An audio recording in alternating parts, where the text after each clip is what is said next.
Lampião Pião, poeta da cidade e do sertão. Eu peguei uma carona com o Pedro Jussara. O caboclo era muito corredor, na sua carroça sapo para. Eu com tanto medo que fiquei até com a russara, dizendo para Pedro, para Pedro, Pedro para Pedro, para Pedro, para Pedro, Pedro para.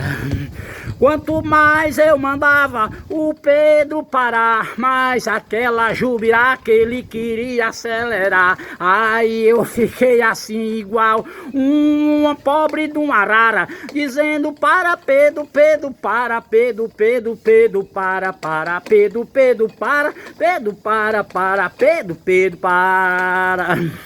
Mas o Pedro danado em uma correria passava por cima de pau e pedra toco, até por cima de uma estribaria. E eu com medo danado passei a mão na cara, dizendo para Pedro, Pedro para Pedro, para Pedro, para Pedro, Pedro para.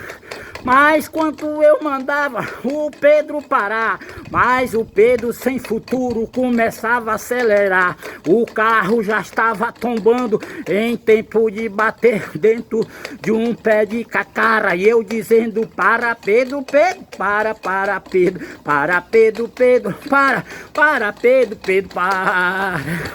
Aí o medo foi crescendo, veio um frio na barriga e por trás das minhas calças uma coisa escorrida. Eu então pensando que era uma janela ferida e o Pedro correndo, dizendo quem me separa para Pedro, Pedro, para Pedro, Pedro para Pedro, Pedro para Pedro, para Pedro, Pedro para Pedro, para Pedro, Pedro para.